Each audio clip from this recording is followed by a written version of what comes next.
لا لا لا لا لا لا لا لا لا۔ آج تو مزہ آ گیا، آج تو سارا دن میں میوزک گٹار بجاتا رہا، مزہ آ گیا۔ ابھی تو میں بہت بڑا سنگر بننے والا ہوں، بس مزہ آ جائے گا۔ ہاں، ارے یہ کیا، یہ کون مولوی آ رہا ہے سامنے سے؟ اس کو تو ابھی مزہ چکھاتا ہوں، یہ گٹار مارتا ہوں اس کے سر پہ میں۔ اوہ اوہ اوہ، انا للہ و انا الیہ راجعون۔ اوہ بیٹا، یہ کیا کیا تم نے مجھے؟ او مولوی صاحب، آپ کے رستے میں آ گئے تھے، میرا گٹار بھی ٹوٹ گیا آپ کو مارنے کی وجہ سے۔ مزہ آیا نا آپ کو؟ آپ کو مزہ آیا نا؟ اوہ بیٹا، اللہ تمہیں ہدایت دے۔ اوہ، ارے گٹار ٹوٹ گیا میرا، چلو۔ عجیب لڑکا ہے یہ، تو کوئی سنگر لگتا ہے، اتنی زور کی لگی ہے مجھے تو چلو، میں اس کو اللہ تعالیٰ کے لیے معاف کرتا ہوں، اور اس کے ساتھ میں اچھا سلوک کرتا ہوں، اور اس کے لیے دعا کرتا ہوں، شاید اللہ تعالیٰ اس کو ہدایت دے دے۔ چلو، اس کو جا کے میں کچھ پیسے دیتا ہوں۔ السلام علیکم بیٹا۔ او مولوی صاحب، تم پھر آ گئے ہو؟ ابھی تمہیں میں نے اتنا مزہ چکھایا تھا۔ بیٹا، تم نے مجھے اتنی زور کا گٹار مارا، میرے سر میں بہت زیادہ چوٹ لگ گئی۔ وہ تو انشاءاللہ اللہ تعالیٰ مجھے شفا عطا فرمائیں گے، انشاءاللہ میں ٹھیک ہو جاؤں گا۔ لیکن بیٹا دیکھو، تمہارا گٹار ٹوٹ گیا ہوگا، اس سے تو وہ تو پیسوں سے ٹھیک ہوگا۔ یہ لو، میں نے سوچا میں تمہیں کچھ پیسے دے دوں، شاید یہ تمہارے کام آ جائیں۔ یہ لو بیٹا، یہ رکھ لو۔ او، یہ تو کیا، یہ تو میں نے تو بہت برا کیا تھا اور انہوں نے میرے ساتھ اتنا اچھا کیا۔ او او او، مولانا صاحب، مولانا صاحب، سوری سوری سوری، مجھ سے غلطی ہو گئی، مجھے اب احساس ہو گیا ہے۔ آپ تو بہت اچھے ہیں ماشاء اللہ، میں نے تو آپ کے ساتھ اتنا برا کیا تھا، آپ کو میں نے گٹار مار دیا تھا، اور پھر بھی آپ نے مجھے یہ پیسے دیے ہیں، آپ نے یہ کیوں کیا ہے ایسا؟ بیٹا، اللہ تعالیٰ احسان کرنے والے اور معاف کرنے والوں کو پسند فرماتے ہیں، تو میں نے اللہ تعالیٰ کے لیے تمہیں معاف کر دیا، اور اللہ تعالیٰ کے حکم کے مطابق سوچا کہ کچھ تمہاری مدد کر دوں۔ مولانا صاحب، آپ تو بہت اچھے ہیں، اب مجھے سبق مل گیا ہے، یہ میری ہی غلطی تھی، انشاءاللہ میں آئندہ کبھی اس طرح غرور نہیں کروں گا، اپنے آپ کو بڑا نہیں سمجھوں گا۔ اور مولانا صاحب، یہ میوزک جو ہے، اس کے بارے میں نے سنا تھا کہ یہ ٹھیک نہیں ہوتا، یہ گانا گانا، یہ میوزک بجانا، کیا یہ بات صحیح ہے؟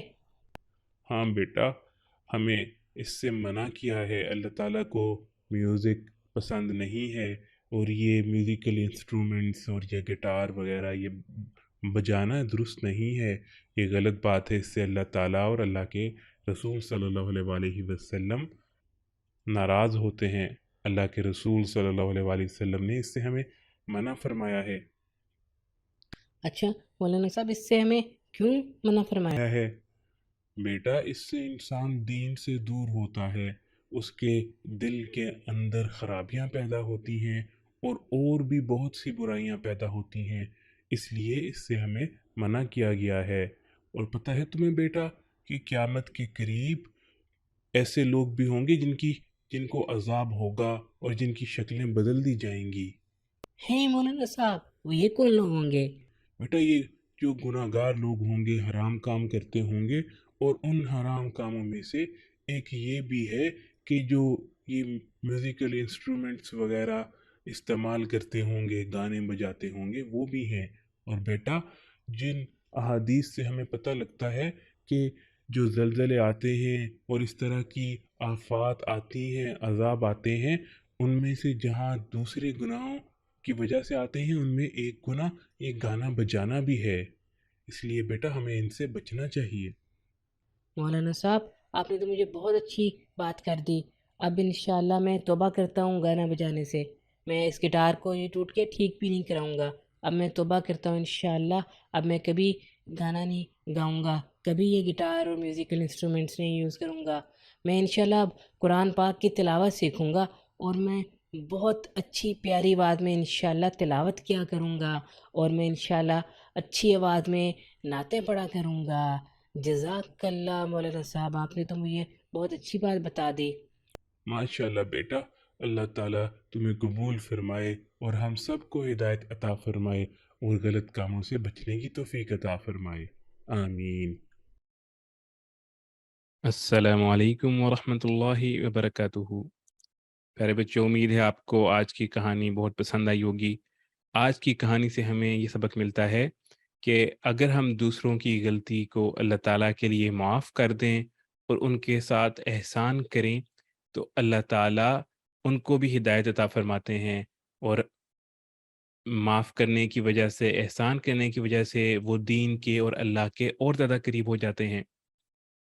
اور دوسری بات ہمیں یہ پتہ لگی کہ جس طرح اس بچے کو پتہ نہیں تھا میوزک کے بارے میں، گانوں کے بارے میں، کہ یہ بری بات ہے، اور جب مولانا صاحب نے اس کے ساتھ بہت اچھا برتاؤ کیا، اچھے طریقے سے پیش آئے، تو اس نے ان کی بات بھی سنی اور مان بھی لی، اور اس کو پتہ لگ گیا کہ اللہ تعالیٰ ناراض ہوتے ہیں گانے بجانے سے، گانے گانے سے، اور یہ منع ہے، اور اللہ تعالیٰ کو راضی کرنے کے لیے اس نے پھر نعت اور تلاوت کا اہتمام کیا۔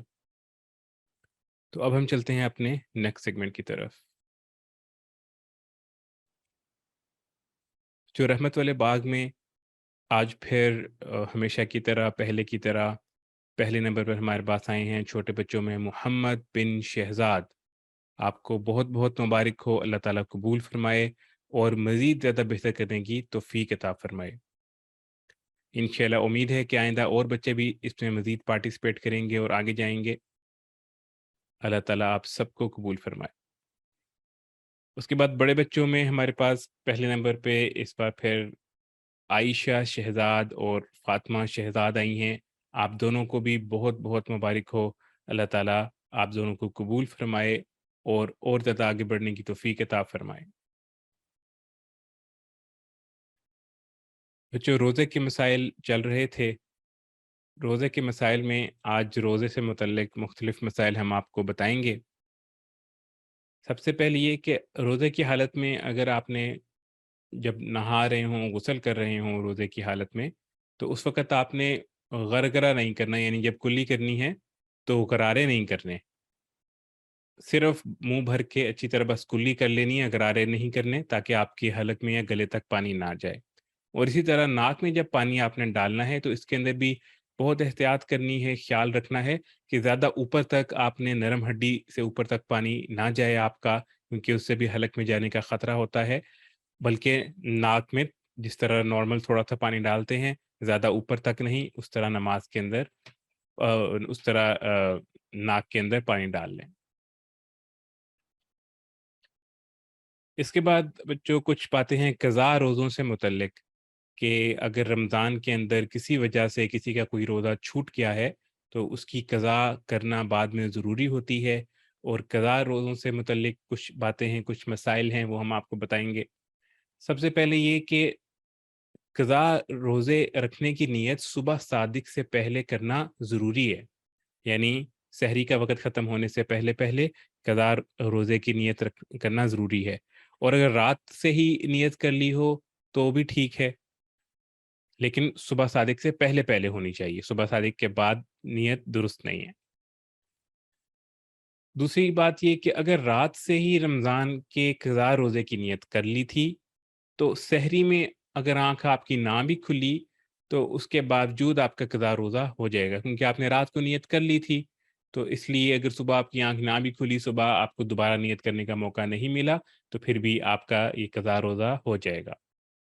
اور تیسری بات یہ کہ اگر رات میں یہ نیت کی تھی کہ سحری کے بعد روزے کی نیت کرے گا، یعنی جب سحری کے وقت اٹھوں گا تب روزے کی نیت کروں گا، اور پھر سحری کے اندر آنکھ نہیں کھلی، تو اب یہ نیت قضاء روزے کے لیے کافی نہیں ہوگی اگر آپ نے اٹھ کے نیت کی، اور صبح صادق کے بعد آپ نے جو قضاء روزے کی نیت کی ہے وہ درست نہیں ہوگی، کیونکہ جیسے ہم نے آپ کو پہلے بتایا کہ قضاء روزے کے لیے نیت صبح صادق سے پہلے، یعنی سحری کا ٹائم ختم ہونے سے پہلے کرنا ضروری ہے، اور اگر اس کے بعد آپ نے قضاء روزے کی نیت کی جب سحری کا ٹائم ختم ہو گیا تھا تو آپ کا روزہ تو ہو جائے گا، لیکن وہ نفلی روزہ ہوگا، وہ قضاء روزہ نہیں ہوگا۔ رمضان کے روزوں میں ہم نے دیکھا تھا کہ اگر ہم بعد میں بھی نیت کر لیں تو رمضان کا روزہ ہو جاتا ہے، لیکن جب قضا روزہ ہم رکھ رہے ہوں گے تو اس کے اندر صبح صادق سے پہلے پہلے یعنی سحری سے پہلے پہلے نیت کرنا ضروری ہے۔ اس کے بعد چوتھے نمبر پر ہمارے پاس یہ بات ہے کہ جب آپ نفل روزے اور فرض روزے کی قضا کریں گے اگر، تو قضا الگ الگ کرنی ہوگی، دونوں کو ایک ساتھ جمع نہیں کیا جا سکتا۔ ایک روزے میں نفل اور قضا دونوں کی نیت نہیں کر سکتے۔ یعنی مثال کے طور پہ جس طرح 11 کے شوال کے اندر اکثر عید کے بعد شوال میں 6 روزے رکھتے ہیں، تو اگر آپ 6 روزوں کے ساتھ شوال کے جو 6 نفلی روزے ہیں ان کے ساتھ آپ قضا روزوں کی بھی نیت کر لیں، آپ کے کچھ روزے رمضان میں چھوٹے تھے، آپ نے ساتھ یہ نیت کر لی کہ یہ میرے شوال کے 6 نفلی روزے ہیں اور ساتھ جو میرے کچھ روزے چھوٹے تھے قضا رمضان میں ان کی نیت بھی ساتھ کرتا ہوں، تو وہ صرف قضا روزے ہی شمار ہوں گے، شوال کے 6 روزے اس میں نہیں شامل ہوں گے، کیونکہ نفل اور قضا روزے کی نیت اکٹھی نہیں ہو سکتی، ایک میں ہی دونوں نیتیں نہیں ہو سکتی۔ اور چھٹی بات اس کے اندر یہ ہے کہ اصولی طور پر ایسا آدمی، ایسا شخص کے لیے جس کے قضا روزے باقی ہوں، بہتر یہ ہے کہ پہلے فرض کی قضا کرے۔ یعنی آپ کے اوپر جو فرض روزے تھے جن کی قضا ضروری تھی، رمضان میں رہ گئے تھے کسی وجہ سے، تو بہتر یہ ہے کہ پہلے ان کی قضا کرے، اس کے بعد نفل روزہ رکھنا شروع کرے۔ اس کے بعد ہمارا نیکسٹ سیگمنٹ ہے جس میں ہم آپ کو معاشرت کی سنتیں بتاتے ہیں، جس کے اندر آج کل ہم آپ کو بتا رہے ہیں کہ گھر کے ماحول کو خوشگوار کس طرح بنائیں، اس سے متعلق کیا سنتیں ہمیں ملتی ہیں۔ تو آج ہم آپ کو بتائیں گے بہن بھائیوں کے حقوق۔ سب سے پہلے یہ ہے کہ اپنے بھائی کے ساتھ نیک سلوک کرنا اور معاملے میں نرمی برتنا، یعنی نرمی کے ساتھ پیش آنا۔ رسول اللہ صلی اللہ علیہ وآلہ وسلم نے فرمایا کہ اپنے ماں باپ اور بہن بھائی کے ساتھ نیک سلوک رکھو، پھر درجہ بدرجہ دوسرے رشتہ داروں کے ساتھ۔ اس لیے ہمیں اپنے بہن بھائیوں کے ساتھ بہت اچھا سلوک رکھنا چاہیے، فضول میں لڑانی چاہیے، اور اگر کبھی لڑائی ہو جاتی ہے بہن بھائیوں میں تو ایک دوسرے کو معاف کر دینا چاہیے، سوری کر لینا چاہیے، معافی مانگ لینی چاہیے۔ دوسرے نمبر پر یہ کہ آپ صلی اللہ علیہ وآلہ وسلم نے اپنی رضائی بہن کے لیے اکرامن چادر بچھائی تھی۔ خصوصاً بڑا بھائی جو ہوتا ہے وہ باپ کی مانند ہوتا ہے، باپ کی طرح ہوتا ہے، اور باپ کی طرح اس کا احترام بھی ضروری ہے، اور بڑے بھائی پر چھوٹوں کی تربیت کی ذمہ داری بھی ہوتی ہے، لیکن اس حوالے سے شرعی تعلیمات ہر پہلو سے سامنے رکھنی چاہیے۔ یعنی جب بڑا بھائی ہوتا ہے اس کی آپ کو بہت زیادہ اکرام اور عزت کرنی چاہیے، کیونکہ وہ باپ کی طرح ہوتا ہے، اور ساتھ ساتھ بڑے بھائی کو بھی یہ خیال رکھنا چاہیے کہ جب وہ اپنے چھوٹے بہن بھائیوں کی تربیت کر رہا ہو تو اچھے طریقے سے اچھے انداز میں تربیت کرے جس سے ان کو فائدہ ہو۔ اس کے بعد تیسری چیز جو بہن بھائیوں کے حقوق میں ہے وہ یہ ہے کہ اپنے بھائی کے لیے دعا کرنا۔ اس کا ہمیں قرآن پاک سے بھی پتہ لگتا ہے کہ حضرت موسیٰ علیہ السلام کی دعاؤں میں سے ایک دعا یہ ہے کہ رب اغفر لی ولی اخی وادخلنا فی رحمتک وانت ارحم الراحمین، جس کا ترجمہ ہے کہ اے اللہ میری اور میرے بھائی کی مغفرت فرما اور ہمیں اپنی رحمت کے سائے میں داخل فرما، تو سب رحم کرنے والوں سے زیادہ رحم کرنے والا ہے۔ اس لیے اپنے بہن بھائیوں کے لیے دعا بھی کرتے رہیں، یہ بھی بہت ضروری ہے۔ اور چوتھے نمبر پر یہ بات کہ اگر کبھی بہن بھائی سے کسی سے غلطی ہو جائے تو غلطی پر چشم پوشی اور درگزر سے کام لیں۔ یعنی اگر کسی سے غلطی ہو گئی ہے تو اس کو معاف کر دیں، معاف کرنے سے اللہ تعالیٰ خوش بھی ہوں گے، آپ کا پیار محبت بھی بڑھے گا۔ حضرت یوسف علیہ السلام کے بھائیوں نے ان کے ساتھ جو رویہ اپنایا وہ کتنا زیادہ تکلیف دہ تھا۔ یعنی آپ کو حضرت یوسف علیہ السلام کی کہانی میں ہم نے بتایا تھا کہ حضرت یوسف علیہ السلام کے ساتھ کیا کیا ہوا، لیکن اس کے بعد بھی خود انہوں نے جب ان کو موقع ملا حضرت یوسف علیہ السلام کو تو انہوں نے بدلہ نہیں لیا، انہوں نے انتقام نہیں لیا، بلکہ بدلہ لینے کی بجائے انہوں نے معاف کیا، درگزر سے کام لیا، جس طرح قرآن پاک میں آتا ہے کہ لا تثریب علیکم اليوم یغفر اللہ لکم وہو ارحم الراحمین، کہ آج کے دن تم پر کوئی الزام نہیں ہے، اللہ تعالیٰ تمہیں معاف کرے اور وہ سب رحم کرنے والوں سے زیادہ رحمان اور مہربان ہے۔ اور 5ویں نمبر پر جو بہن بھائیوں کے حقوق ہیں اس کے اندر ہمیں یہ خیال رکھنا چاہیے کہ آپس میں رابطہ مضبوط رکھیں تاکہ کسی قسم کی غلط فہمی پیدا نہ ہو۔ عام طور پر یہ دیکھا جاتا ہے کہ بھائیوں کے درمیان یا بھائیوں بہنوں کے درمیان دوری سے غلط فہمیاں پیدا ہو جاتی ہیں اور اولادوں تک میں دوریاں پیدا ہو جاتی ہیں۔ صلہ رحمی یعنی اپنے رشتہ داروں بہن بھائیوں کے ساتھ اچھا سلوک کرنا اسلام کی شریعت کی بنیادی احکام میں سے ہیں اور بھائی اس کی ابتدائی حقداروں میں سے ہے۔ تو اس لیے بہن بھائیوں کے ساتھ اچھا تعلق رکھیں، ان کے ساتھ اپنا رابطہ مضبوط رکھیں، ان سے بات چیت رکھیں۔ چھوٹے ہوتے عام طور پہ تو یہ آسان ہوتا ہے، اس سے جب بڑے ہوتے ہیں اپنی اپنی لائف میں بزی ہونا شروع ہو جاتے ہیں تو عام طور پہ دیکھا گیا ہے کہ یہ رابطہ بعض جگہ کمزور ہو جاتا ہے۔ تو کوشش کریں کہ رابطہ کمزور نہ ہو، غلط فہمیاں پیدا نہ ہوں، تو اس چیز کا بہت زیادہ خیال رکھیں۔ اور 6 نمبر پر ہمارے پاس بہن بھائیوں کے حقوق میں یہ ہے کہ آپس میں بہن بھائی معاملات صاف رکھیں، کوئی بھی معاملہ ہو اس کو صاف طریقے سے کریں۔ اور جو آپس میں دوریاں پیدا ہوتی ہیں ان کی ایک بڑی وجہ یہ ہے کہ معاملات کی پیچیدگی، اس لیے معاملات کی صفائی باہمی تعلقات برقرار رکھنے کے لیے بہت ضروری ہے۔